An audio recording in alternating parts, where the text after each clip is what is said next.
ನಮಸ್ಕಾರ. ಮುಖ್ಯಾಂಶಗಳು. ದಾವಣಗೆರೆಗೆ ಇಂದು ಕೇಂದ್ರ ಗೃಹ ಸಚಿವ ಅಮಿತ್ ಶಾ ಭೇಟಿ, ಗಾಂಧಿ ಭವನ ಉದ್ಘಾಟನೆ ಸೇರಿ ಹಲವು ಅಭಿವೃದ್ಧಿ ಕಾರ್ಯಕ್ರಮಗಳಲ್ಲಿ ಭಾಗಿ. ಇಂದಿನಿಂದ 3 ದೇಶಗಳಿಗೆ ವಿದೇಶಾಂಗ ಸಚಿವರ ಪ್ರವಾಸ, ದ್ವಿಪಕ್ಷೀಯ ಸಂಬಂಧ ಬಲವರ್ಧನೆ ಕುರಿತು ಮಾತುಕತೆ.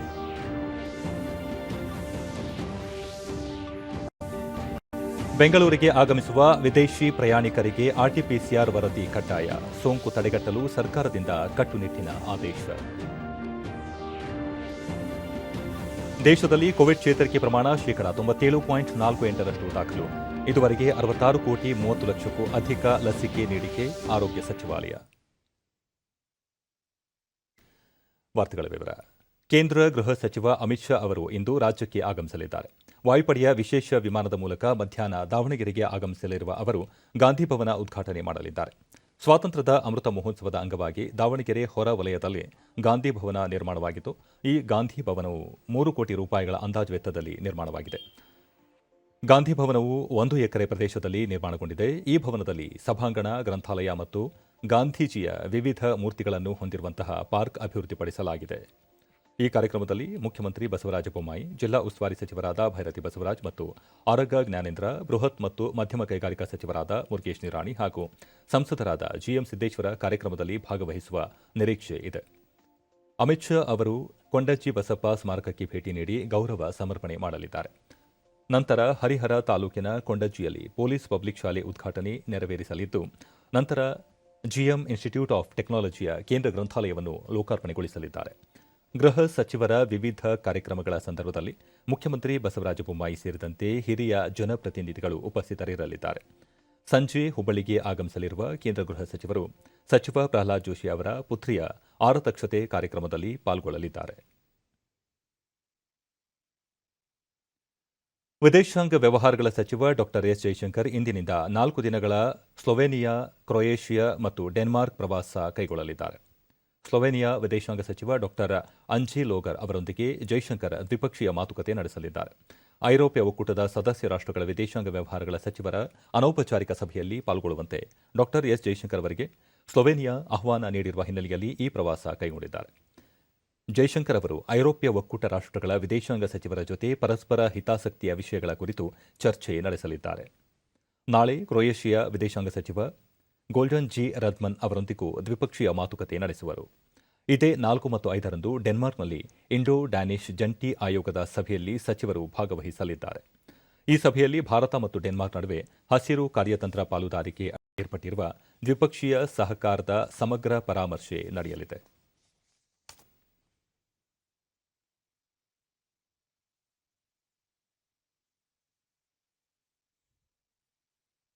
ಕೇಂದ್ರ ಆರೋಗ್ಯ ಮತ್ತು ಕುಟುಂಬ ಕಲ್ಯಾಣ ಖಾತೆ ಸಚಿವ ಮನ್ಸುಖ್ ಮಾಂಡವೀಯ ನಿನ್ನೆ ಕರ್ನಾಟಕ ಮತ್ತು ತಮಿಳುನಾಡಿನಲ್ಲಿ ಕೋವಿಡ್-19 ಪರಿಸ್ಥಿತಿ ಕುರಿತು ಪರಾಮರ್ಶೆ ನಡೆಸಿದರು. ಕೇರಳದಲ್ಲಿ ಕೋವಿಡ್ ಸೋಂಕಿನ ಪ್ರಕರಣಗಳು ಹೆಚ್ಚಾಗುತ್ತಿರುವ ಹಿನ್ನೆಲೆಯಲ್ಲಿ ಕರ್ನಾಟಕ ಮತ್ತು ತಮಿಳುನಾಡಿನ ಆರೋಗ್ಯ ಸಚಿವರೊಂದಿಗೆ ದೂರವಾಣಿ ಮೂಲಕ ಕೋವಿಡ್ ನಿರ್ವಹಣೆಗೆ ಕೈಗೊಂಡಿರುವ ಕ್ರಮಗಳ ಕುರಿತು ಚರ್ಚಿಸಿದರು. ಈ ವೇಳೆ ಅವರು ಅಂತಾರಾಜ್ಯ ಪ್ರಯಾಣದಿಂದ ಸೋಂಕಿನ ಸಂಖ್ಯೆ ಹೆಚ್ಚಾಗದಂತೆ ಅಗತ್ಯ ಮುಂಜಾಗ್ರತಾ ಕ್ರಮ ಕೈಗೊಳ್ಳಲು 2 ರಾಜ್ಯಗಳ ಸಚಿವರಿಗೆ ಸೂಚಿಸಿದರು. ಇದೇ ಸಂದರ್ಭದಲ್ಲಿ ಕೋವಿಡ್-19 ಸಂಬಂಧಿತ ಅಗತ್ಯ ಔಷಧಗಳ ಲಭ್ಯತೆಯ ಪರಾಮರ್ಶೆ ನಡೆಸಿದರು. दवाओं के सुरक्षित भंडार की आपूर्ति और उपलब्धता की भी समीक्षा की। बैठक में ये जानकारी दी गई कि देश में सभी आवश्यक दवाओं का पर्याप्त भंडार उपलब्ध है। इन दवाओं के लिए कच्चा माल भी पर्याप्त मात्रा में उपलब्ध है। सरकार ने 8 दवाओं के लिए रणनीतिक सुरक्षित भंडार बनाया है, जो देश में सभी जगह उपलब्ध है।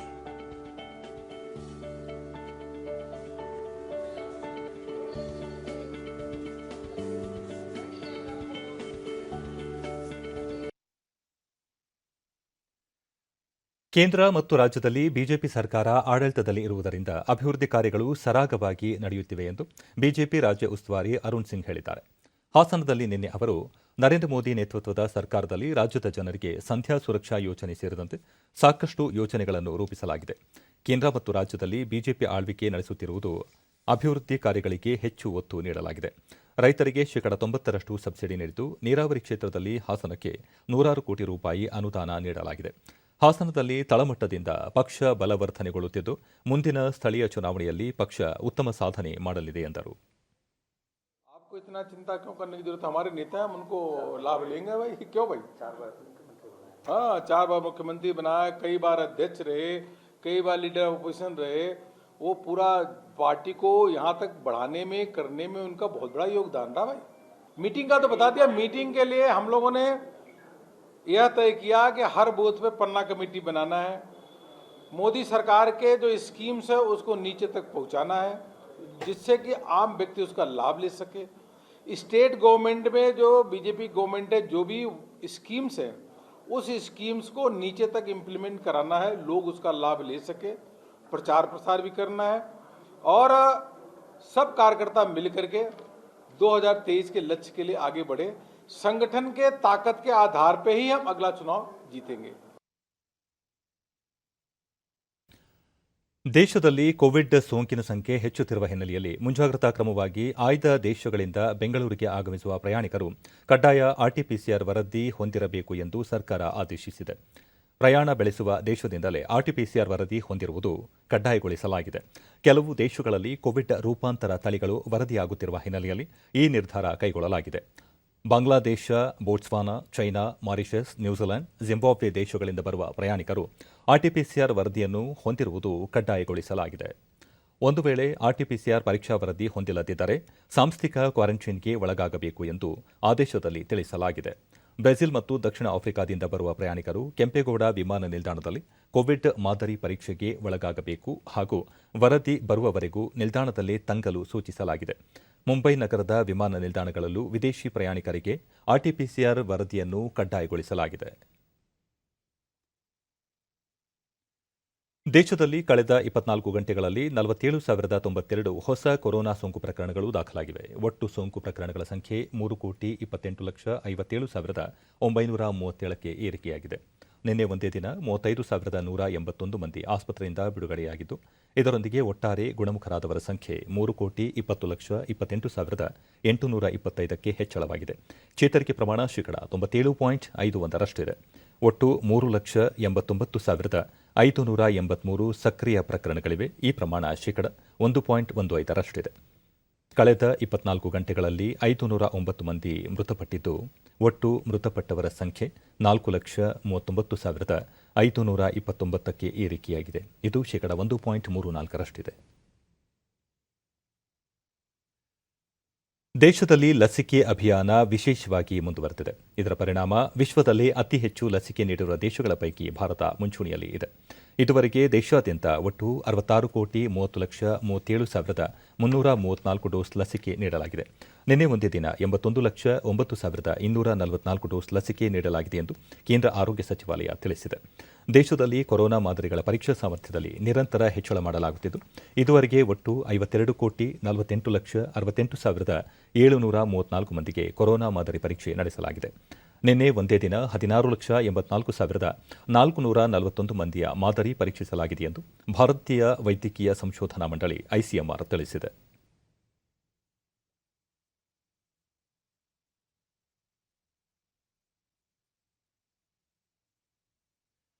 ರಾಜ್ಯದಲ್ಲಿ ನಿನ್ನೆ ಹೊಸದಾಗಿ 1,159 ಕೋವಿಡ್ ಪ್ರಕರಣಗಳು ದೃಢಪಟ್ಟಿದ್ದು, ಇದರೊಂದಿಗೆ ಒಟ್ಟು ಸೋಂಕು ಪ್ರಕರಣಗಳ ಸಂಖ್ಯೆ 29,50,604ಕ್ಕೆ ಏರಿಕೆಯಾಗಿದೆ.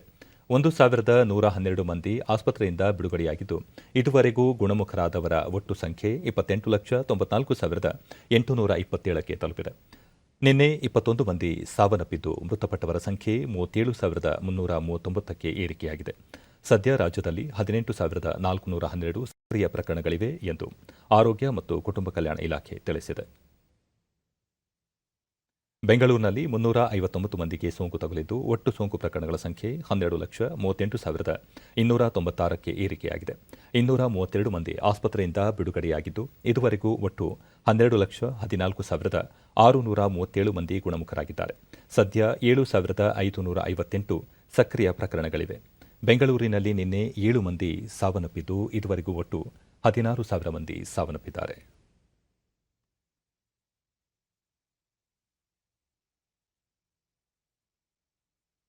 ಬೀದರ್, ಹಾವೇರಿ, ರಾಯಚೂರು ಮತ್ತು ಯಾದಗಿರಿ ಜಿಲ್ಲೆಗಳಲ್ಲಿ ಯಾವುದೇ ಸೋಂಕು ಪ್ರಕರಣ ವರದಿಯಾಗಿಲ್ಲ. ಉಳಿದಂತೆ ರಾಜ್ಯದ ವಿವಿಧ ಜಿಲ್ಲೆಗಳಲ್ಲಿ ದಾಖಲಾಗಿರುವ ಸೋಂಕು ಪ್ರಕರಣಗಳ ಸಂಖ್ಯೆ ಈ ರೀತಿ ಇದೆ.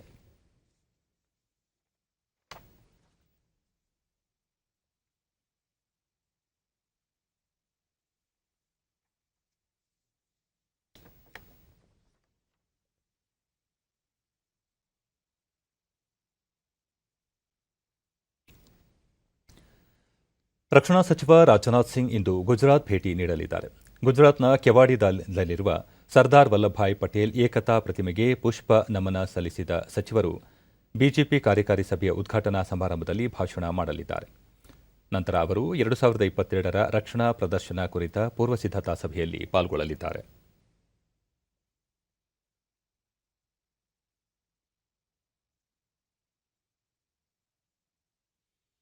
ಮೈಸೂರಿನಲ್ಲಿ ನಡೆದ ಸಾಮೂಹಿಕ ಅತ್ಯಾಚಾರ ಪ್ರಕರಣ ಕುರಿತು ವಿಧಾನಸಭಾ ಅಧಿವೇಶನ ಸಂದರ್ಭದಲ್ಲಿ ಪ್ರಸ್ತಾಪಿಸಲಾಗುವುದು ಎಂದು ವಿಧಾನಸಭೆಯ ವಿರೋಧ ಪಕ್ಷದ ನಾಯಕ ಸಿದ್ದರಾಮಯ್ಯ ಮೈಸೂರಿನಲ್ಲಿ ನಿನ್ನೆ ಹೇಳಿದ್ದಾರೆ. ಪ್ರಕರಣ ನಡೆದ ಸ್ಥಳಕ್ಕೆ ಭೇಟಿ ನೀಡಿದ ಬಳಿಕ ಅವರು, ಪ್ರಕರಣವನ್ನು ಸರ್ಕಾರ ಗಂಭೀರವಾಗಿ ಪರಿಗಣಿಸಿಲ್ಲ. ಕಾನೂನು ಸುವ್ಯವಸ್ಥೆ ಕಾಪಾಡುವಲ್ಲಿ ಪೊಲೀಸರು ವಿಫಲರಾಗಿದ್ದಾರೆ. ಪೊಲೀಸರು ಸಂತ್ರಸ್ತೆಯನ್ನು ಮ್ಯಾಜಿಸ್ಟ್ರೇಟ್ ಬಳಿ ಹಾಜರುಪಡಿಸಿಲ್ಲ, ಹೇಳಿಕೆಯನ್ನು ಪಡೆದಿಲ್ಲ. ಇದು ಸಾಕಷ್ಟು ಅನುಮಾನಕ್ಕೆ ಎಡೆಮಾಡಿಕೊಡುತ್ತದೆ ಎಂದರು. ಮೈಸೂರಿನಲ್ಲಿ ಅಪರಾಧ ಪ್ರಕರಣಗಳು ಹೆಚ್ಚಾಗುತ್ತಿದ್ದು, ಕಾನೂನು ಸುವ್ಯವಸ್ಥೆ ಹದಗೆಟ್ಟಿದ್ದು, ಇದನ್ನು ಸರಿಪಡಿಸುವಲ್ಲಿ ಪೊಲೀಸರು ಯಾವುದೇ ಪ್ರಾಮಾಣಿಕ ಪ್ರಯತ್ನ ಮಾಡಿಲ್ಲ ಎಂದು ಅವರು ಆರೋಪಿಸಿದರು. ಕಾನೂನಿನ ಸುವ್ಯವಸ್ಥೆ ಮುರಿದು ಬಿದ್ದಿದೆ. ಕಾನೂನು ವ್ಯವಸ್ಥೆ ಸರಿ ಮಾಡಲಿಕ್ಕೆ ಸರ್ಕಾರ ಆಗಲಿ, ಮೈಸೂರಿನ ಪೊಲೀಸ್ನವರಾಗಲಿ ಯಾವ ಪ್ರಾಮಾಣಿಕ ಪ್ರಯತ್ನನೂ ಕೂಡ ಮಾಡಿಲ್ಲ.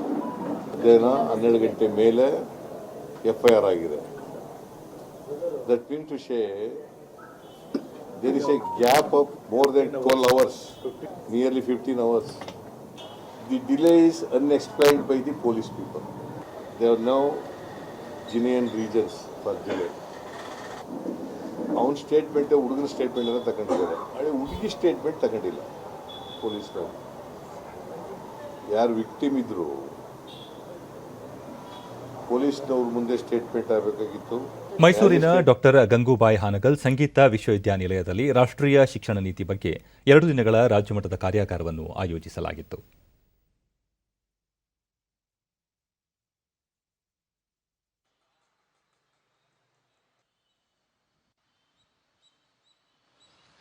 ಶಿಕ್ಷಣ ನೀತಿ 2020ರ ಕಾರ್ಯಕ್ರಮದ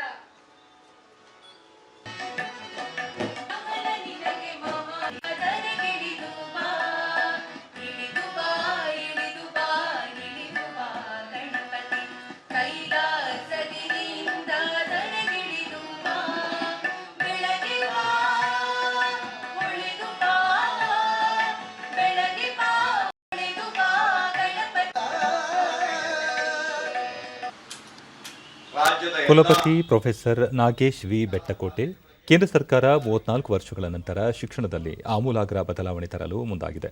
ಸತತ 4 ವರ್ಷಗಳ ಕಾಲ ಅಧ್ಯಯನ ನಡೆಸಿ 800 ಪುಟಗಳ ರಾಷ್ಟ್ರೀಯ ಶಿಕ್ಷಣ ನೀತಿ ರೂಪಿಸಿ ಅದರ ಅನುಷ್ಠಾನಕ್ಕೆ ಕ್ರಮ ಕೈಗೊಂಡಿದೆ. ದೇಶದಲ್ಲಿ ಪ್ರಥಮ ಬಾರಿಗೆ ರಾಷ್ಟ್ರೀಯ ಶಿಕ್ಷಣ ನೀತಿ ಅನುಷ್ಠಾನಗೊಳಿಸಿದ ಹೆಗ್ಗಳಿಕೆಗೆ ರಾಜ್ಯ ಪಾತ್ರವಾಗಿದ್ದು, ಎಲ್ಲ ಶಾಲಾ ಕಾಲೇಜುಗಳಿಗೆ ಮೂಲಭೂತ ಸೌಕರ್ಯ ಕಲ್ಪಿಸಲು ಒತ್ತು ನೀಡಲಾಗಿದೆ ಎಂದು ತಿಳಿಸಿದರು. ಕಲಿಕೆಯ ಶಿಕ್ಷಣವನ್ನು ಪರಿಚಯಿಸಲಿಕ್ಕೆ ಈ ರಾಷ್ಟ್ರೀಯ ಶಿಕ್ಷಣ ನೀತಿಯಲ್ಲಿ ಆದೇಶ ಆಗಿದೆ ಮತ್ತು ಅದು ಜಾರಿಗೆ ತಂದಿದೆ. ಇದು ನಮ್ಮ ಈ ರಾಷ್ಟ್ರೀಯ ಶಿಕ್ಷಣ ಈ ಕಾರಣಕ್ಕೋಸ್ಕರ ನಮಗೆ ಇದೊಂದು ವರದಾನ ಆಗಿದೆ. ಬೆಂಗಳೂರು ವಿಶ್ವವಿದ್ಯಾನಿಲಯದ ಕಲಾ ಪ್ರದರ್ಶನ ವಿಭಾಗದ ಪ್ರೊಫೆಸರ್ ಸುಶೀಲಾ, ರಾಷ್ಟ್ರೀಯ ಶಿಕ್ಷಣ ನೀತಿ ಅದ್ಭುತ ಪರಿಕಲ್ಪನೆಯಾಗಿದೆ. ಸಂಗೀತ, ನೃತ್ಯ ಮತ್ತು ನಾಟಕಕ್ಕೆ ಸಾಮಾಜಿಕ ಮೌಲ್ಯ ಇದೆ.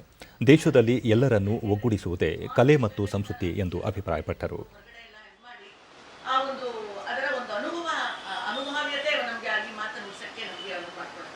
ಇದು ಅನುಷ್ಠಾನಗೊಂಡು ಇದು ಒಂದು ಫಲವನ್ನ ಕಾಣೋದಕ್ಕೆ ಸುಮಾರು ವರ್ಷಗಳಾಗ್ಬೋದು, 5 ವರ್ಷ ಆಗ್ಬೋದು, 10 ವರ್ಷಗಳಾಗ್ಬೋದು. ಯಾಕೆಂದ್ರೆ ನಮ್ಮ ಒಂದು ಭಾರತ ದೇಶ ಬಹು ಸಂಸ್ಕೃತಿಯ ದೇಶ. ಅನೇಕ ರೀತಿಯ ಸಂಸ್ಕೃತಿ ಇದೆ, ಭಾಷೆ ಇದೆ, ಸಂಗೀತದಲ್ಲಿ ಅನೇಕ ಪದ್ಧತಿ, ನೃತ್ಯದಲ್ಲಿ ಅನೇಕ ಪದ್ಧತಿಗಳು ಇಡೀ ದೇಶದಾದ್ಯಂತ. ಇದೆಲ್ಲವನ್ನು ಒಂದು ಅಂಬ್ರೆಲಾ ಅಂತಿವಲ್ಲ, bringing into one under one umbrella, ಒಂದು ಕಲಾ ಕೇಂದ್ರ ಅನ್ನುವ ಒಂದು ಛತ್ರಿಯೊಳಗೆ ತಂದು ನಾವು ಆಧುನಿಕ ಜಗತ್ತು ಕಂಡಿರುವ ಬಹುದೊಡ್ಡ ಸಂಗ್ರಾಮಗಳಲ್ಲಿ ಭಾರತದ ಸ್ವಾತಂತ್ರ್ಯ ಸಂಗ್ರಾಮವು ಒಂದು. ತಾಯ್ನೆಲವನ್ನು ವಿದೇಶಿ ಆಡಳಿತದ ಕಪಿ ಮುಷ್ಟಿಯಿಂದ ಬಿಡುಗಡೆಗೊಳಿಸುವಲ್ಲಿ ತಮ್ಮ ಸರ್ವಸ್ವವನ್ನು ತ್ಯಾಗ ಮಾಡಿದ ಹಲವು ಮಹನೀಯರು ಹಾಗೂ ಸ್ವಾತಂತ್ರ್ಯ ಸಂಗ್ರಾಮದ ಹಲವು ವಿಷಯಗಳ ಕುರಿತ ವಿಶೇಷ ವರದಿಯ ಸರಣಿ ಆಕಾಶವಾಣಿ ಸಹಕಾರದೊಂದಿಗೆ ಇಲ್ಲಿದೆ.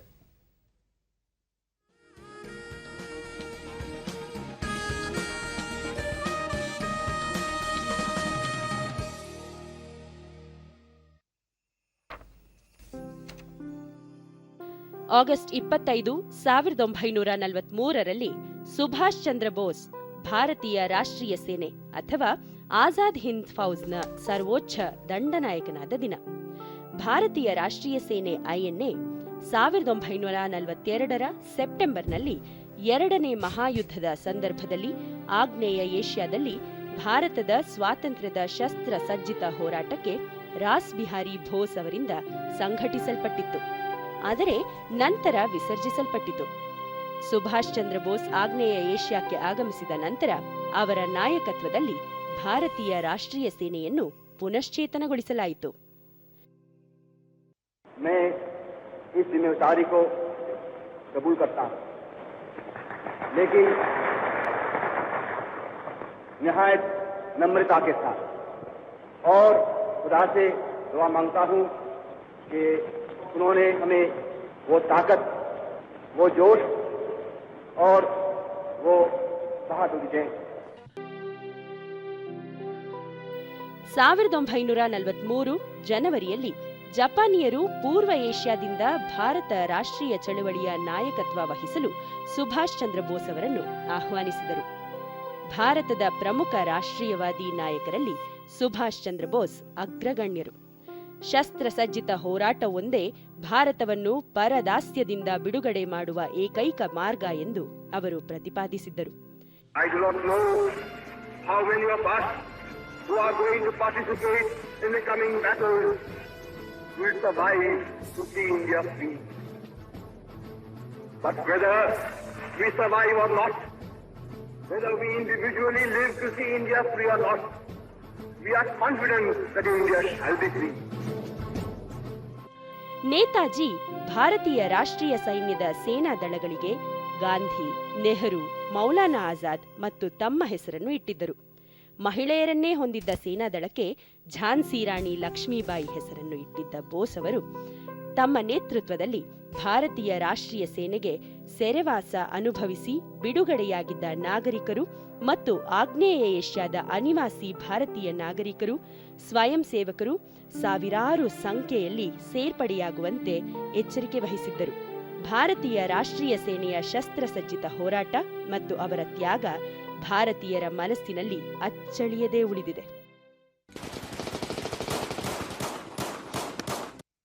25ನೇ ಆಗಸ್ಟ್ ಭಾರತೀಯ ಸ್ವಾತಂತ್ರ್ಯ ಹೋರಾಟದಲ್ಲಿ ಬಹು ಮುಖ್ಯವಾದ ದಿನ. ಇದು ಓರ್ವ ಪ್ರಖ್ಯಾತ ಸ್ವಾತಂತ್ರ್ಯ ಹೋರಾಟಗಾರ ಅವರ ಜನ್ಮ ಜಯಂತಿ. ಗಣಪತಿ ಅಗ್ರಹಾರಂ ಅಣ್ಣಾದುರೈ ಅಯ್ಯರ್ ನಟೇಶನ್ 1873ರಲ್ಲಿ ತಂಜಾವೂರಿನಲ್ಲಿ ಜಿ ನಟೇಶನ್ ಜನಿಸಿದರು. 1900ರಲ್ಲಿ ದಿ ಇಂಡಿಯನ್ ರಿವ್ಯೂ ಎಂಬ ಇಂಗ್ಲಿಷ್ ಮಾಸಪತ್ರಿಕೆಯನ್ನು ಪ್ರಾರಂಭಿಸಿದರು. ಪತ್ರಿಕೆ ಬಹುತೇಕ ರಾಷ್ಟ್ರೀಯವಾದಿ ವಿಷಯಗಳಿಗೆ ಮೀಸಲಾಗಿತ್ತು. 1915ರಲ್ಲಿ ಭಾರತಕ್ಕೆ ಬಂದ ಗಾಂಧಿ ಮದ್ರಾಸಿಗೆ ಪ್ರಥಮ ಬಾರಿ ಭೇಟಿ ಕೊಟ್ಟ ಸಂದರ್ಭದಲ್ಲಿ ನಟೇಶನ್ ಅವರ ಮನೆಯಲ್ಲಿ 1 ತಿಂಗಳವರೆಗೆ ತಂಗಿದ್ದರು. ನಟೇಶನ್ ದಣಿವರಿಯದ ಬರಹಗಾರರು ಮತ್ತು ಪತ್ರಕರ್ತರಾಗಿದ್ದರು. 1897ರಲ್ಲಿ ತಮ್ಮ ಸ್ವಂತ ಪ್ರಕಾಶನ ಸಂಸ್ಥೆಯನ್ನು ಸ್ಥಾಪಿಸಿ ಗಾಂಧಿ ಸಾಹಿತ್ಯದ ಹೆಸರಾಂತ ಪ್ರಕಾಶಕರಾಗಿ ಗುರುತಿಸಿಕೊಂಡರು. ಇದರಲ್ಲಿ ಗಾಂಧೀಜಿಯವರ ಭಾಷಣಗಳು ಹಾಗೂ ಬರಹಗಳನ್ನು ಸೇರಿಸಲಾಗಿದೆ.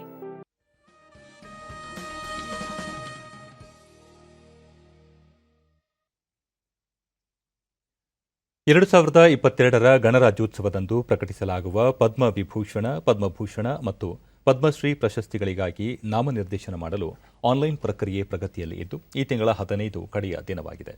ಪದ್ಮ ಪ್ರಶಸ್ತಿಗಳ ನಾಮನಿರ್ದೇಶನ ಮಾಡುವ ಶಿಫಾರಸುಗಳನ್ನು ಆನ್ಲೈನ್ ಮೂಲಕ padma awards.gov.in ಪೋರ್ಟಲ್ನಲ್ಲಿ ಮಾತ್ರ ಸ್ವೀಕರಿಸಲಾಗುತ್ತದೆ.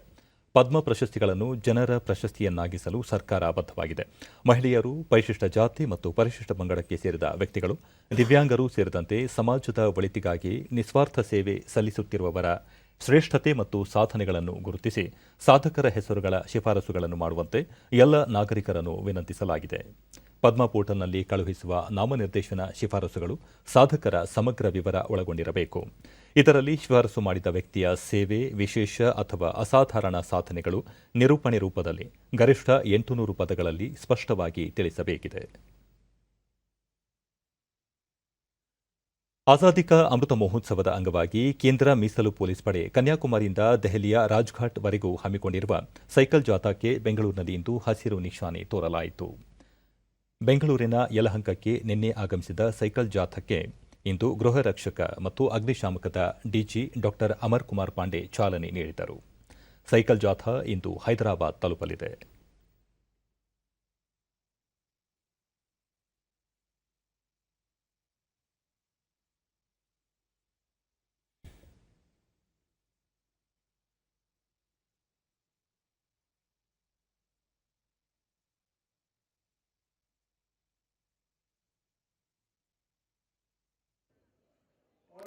ಅಮರ್ ಕುಮಾರ್ ಪಾಂಡೆ 75ನೇ ಸ್ವಾತಂತ್ರ್ಯೋತ್ಸವ ಸಂದರ್ಭದಲ್ಲಿ ದೇಶದ ಸ್ವಾತಂತ್ರ್ಯಕ್ಕಾಗಿ ತ್ಯಾಗ, ಬಲಿದಾನ ಮಾಡಿದವರ ಸ್ಮರಣೆಯ ಭಾಗವಾಗಿ ಈ ಕಾರ್ಯಕ್ರಮ ಆಯೋಜಿಸಲಾಗಿದೆ ಎಂದರು.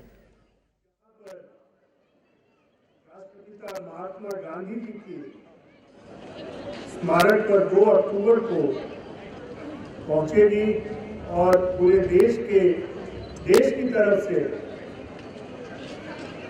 उन वीर सपूतों को उनके त्याग और बलिदान को समर्पित आजादी का जो अमृत महोत्सव, इसको आभार के रूप में व्यक्त करें। ये हम सबके लिए बहुत ही गौरव की बात है।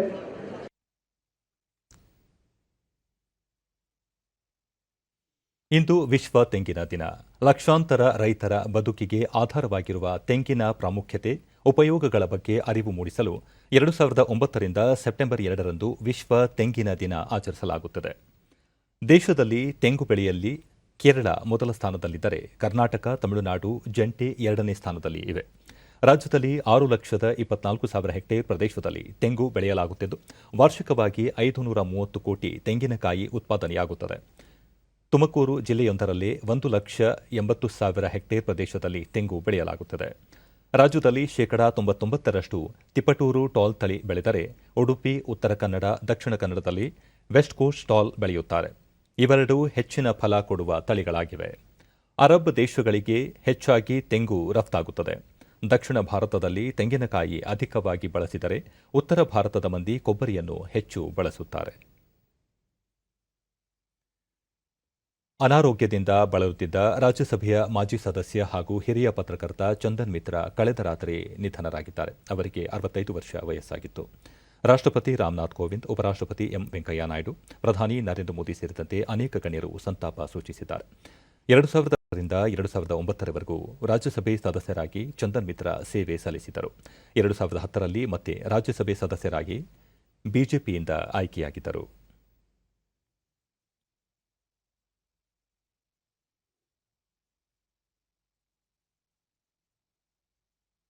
ರಾಮನಾಥ್ ಕೋವಿಂದ್, ಚಂದನ್ ಮಿತ್ರ ಅತ್ಯುತ್ತಮ ಪತ್ರಕರ್ತರಾಗಿದ್ದರು ಮತ್ತು ಸಂಸದರಾಗಿ ಅವರ ಸ್ಥಾನವು ಅವರ ಖ್ಯಾತಿಯನ್ನು ಹೆಚ್ಚಿಸಿತು. ಹಿಂದಿ ಹೃದಯ ಭೂಮಿ ಮತ್ತು ಅದರ ಇತಿಹಾಸದ ಬಗ್ಗೆ ಅವರ ತಿಳುವಳಿಕೆ ಅಪಾರವಾಗಿತ್ತು ಎಂದು ಸ್ಮರಿಸಿದ್ದಾರೆ. ಎಂ ವೆಂಕಯ್ಯ ನಾಯ್ಡು, ಚಂದನ್ ಮಿತ್ರ ನಿಧನದಿಂದ ತೀವ್ರ ದುಃಖವಾಗಿದೆ. ಅವರು ಪಾಂಡಿತ್ಯಪೂರ್ಣ ಪತ್ರಕರ್ತ ಹಾಗೂ ಉತ್ತಮ ಸಂಸದೀಯ ಪಟುವಾಗಿದ್ದರು ಎಂದು ತಮ್ಮ ಟ್ವೀಟ್ ಸಂದೇಶದಲ್ಲಿ ತಿಳಿಸಿದ್ದಾರೆ. ನರೇಂದ್ರ ಮೋದಿ, ಚಂದನ್ ಮಿತ್ರ ಅವರ ಬುದ್ಧಿಶಕ್ತಿ ಮತ್ತು ಒಳನೋಟಗಳಿಂದ ನೆನಪಿನಲ್ಲಿ ಉಳಿಯುತ್ತಾರೆ. ಅವರು ಮಾಧ್ಯಮ ಹಾಗೂ ರಾಜಕೀಯ ಜಗತ್ತಿನಲ್ಲಿ ತಮ್ಮನ್ನು ತಾವು ಗುರುತಿಸಿಕೊಂಡಿದ್ದರು ಎಂದು ಟ್ವೀಟ್ನಲ್ಲಿ ತಿಳಿಸಿದ್ದಾರೆ.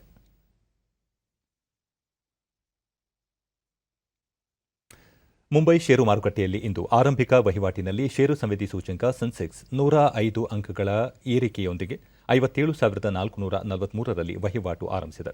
ರಾಷ್ಟ್ರೀಯ ಸಂವೇದಿ ಸೂಚ್ಯಂಕ ನಿಫ್ಟಿ ಸಹ 27 ಅಂಕಗಳ ಏರಿಕೆಯೊಂದಿಗೆ 17,103ರಲ್ಲಿ ಇತ್ತು. ಅಂತಾರಾಷ್ಟ್ರೀಯ ಮಾರುಕಟ್ಟೆಯಲ್ಲಿ ಡಾಲರ್ ಎದುರು ರೂಪಾಯಿ ಮೌಲ್ಯ 6 ಪೈಸೆ ಏರಿಕೆ ಕಂಡು 73.02ರಲ್ಲಿತ್ತು.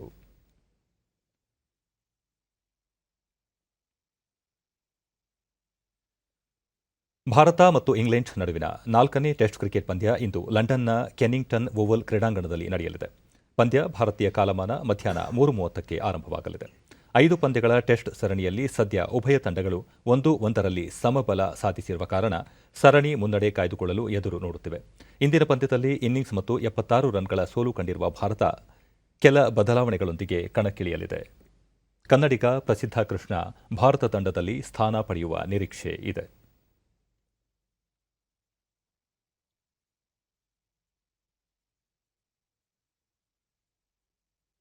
ಕೊನೆಯಲ್ಲಿ ಮತ್ತೊಮ್ಮೆ ಮುಖ್ಯಾಂಶಗಳು. ದಾವಣಗೆರೆ ಇಂದು ಕೇಂದ್ರ ಗೃಹ ಸಚಿವ ಅಮಿತ್ ಶಾ ಭೇಟಿ, ಗಾಂಧಿ ಭವನ ಉದ್ಘಾಟನೆ ಸೇರಿ ಹಲವು ಅಭಿವೃದ್ಧಿ ಕಾರ್ಯಕ್ರಮಗಳಲ್ಲಿ ಭಾಗಿ. ಇಂದಿನಿಂದ 3 ದೇಶಗಳಿಗೆ ವಿದೇಶಾಂಗ ಸಚಿವರ ಪ್ರವಾಸ, ದ್ವಿಪಕ್ಷೀಯ ಸಂಬಂಧ ಬಲವರ್ಧನೆ ಕುರಿತು ಮಾತುಕತೆ. ಬೆಂಗಳೂರಿಗೆ ಆಗಮಿಸುವ ವಿದೇಶಿ ಪ್ರಯಾಣಿಕರಿಗೆ ಆರ್ಟಿಪಿಸಿಆರ್ ವರದಿ ಕಡ್ಡಾಯ, ಸೋಂಕು ತಡೆಗಟ್ಟಲು ಸರ್ಕಾರದಿಂದ ಕಟ್ಟುನಿಟ್ಟಿನ ಆದೇಶ. ದೇಶದಲ್ಲಿ ಕೋವಿಡ್ ಚೇತರಿಕೆ ಪ್ರಮಾಣ 97.48% ದಾಖಲು. ಇದುವರೆಗೆ 66,30,00,000ಕ್ಕೂ ಅಧಿಕ ಲಸಿಕೆ ನೀಡಿಕೆ, ಆರೋಗ್ಯ ಸಚಿವಾಲಯ. ನಮ್ಮ ವಾರ್ತಾ ಪ್ರಸಾರವನ್ನು ನೀವು ಡಿಡಿ ಚಂದನ ನ್ಯೂಸ್ ಯೂಟ್ಯೂಬ್ ಚಾನೆಲ್ನಲ್ಲೂ ವೀಕ್ಷಿಸಬಹುದು. ವ್ಯಕ್ತಿಗತ ಅಂತರ ಕಾಪಾಡಿಕೊಳ್ಳುವುದರೊಂದಿಗೆ ನೀವು ಸುರಕ್ಷಿತವಾಗಿರಿ, ನಿಮ್ಮವರನ್ನು ಸುರಕ್ಷಿತವಾಗಿ ಇರಿಸಿ. ನೈರ್ಮಲ್ಯಕ್ಕೆ ಆದ್ಯತೆ ನೀಡುವುದರ ಜೊತೆಗೆ ಕೋವಿಡ್-19 ಮಾರ್ಗಸೂಚಿಗಳನ್ನು ತಪ್ಪದೇ ಪಾಲಿಸಿ. ನಮ್ಮ ಮುಂದಿನ ವಾರ್ತಾ ಪ್ರಸಾರ ಮಧ್ಯಾಹ್ನ 1 ಗಂಟೆಗೆ. ನಮಸ್ಕಾರ.